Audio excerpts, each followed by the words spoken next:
You have to realize certain things, such as, this is a short life, I came here for a reason, I'm not just a physical creature, I'm not the product of my mommy and daddy, I am a powerful being, I am on planet Earth, there's other civilizations, there's other themes going on, there's this global transformational age that is actually happening right now.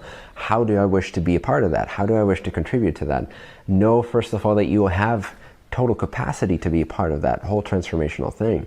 You can contribute to that. You can look around yourself and see, oh, someone put these tiles in place, someone built this house, someone designed how to build a house to begin with. Why do we build houses in square shapes? Doesn't make any sense. It feels very jagged, it feels very harsh, it doesn't feel cozy at all. Why do we do that over and over and over again? Because someone started doing it, because it's perhaps practical with certain materials, but we can expand beyond that now. This is just one example, how we can look around ourselves and not be automatically assuming that that's the way life is, and that's, we're capping ourselves when we're doing that. We're limiting ourselves. We have to see everything around us as being just one optional creation. And if you see something missing in the world, go create it. Go add it to that.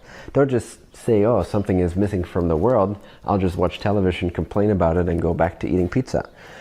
Do something about it. If you're excited about it, of course. If it doesn't excite you, don't do it. But if you see what's missing, design something, create something, innovate something, start a company, or contact the right people, or give suggestions to the right people so they know how to create something more fluently. Just an example. But vibrationally as well, we are always inundated with a collective vibration that we are a part of. And the less we are conscious of our own vibration in each moment, the more we sink into that baseline of the collective.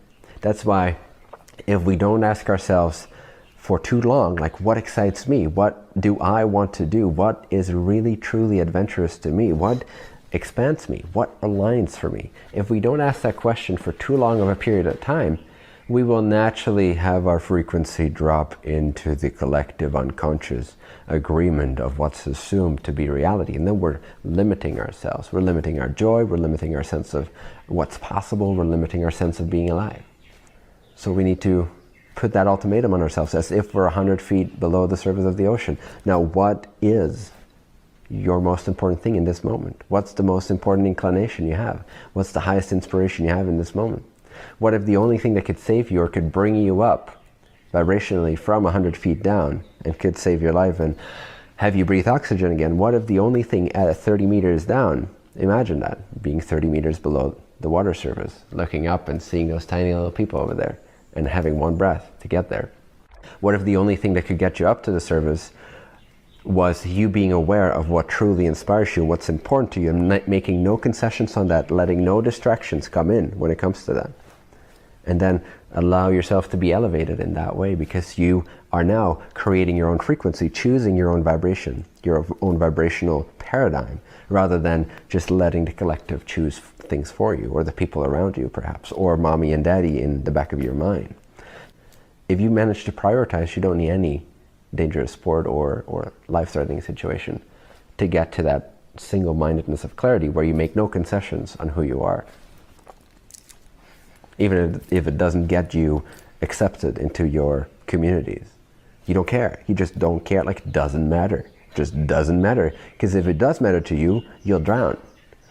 You need to not be concerned with these things. And again, if you're 30 meters down below the surface of the sea, then you have to. You have no other option. You wouldn't be thinking, oh, what does this person think of me, or why don't they like me? No, you wouldn't. You would only think of your highest inspiration. If you apply that to everyday life, then you've got a golden ticket. You can do it anywhere, anytime.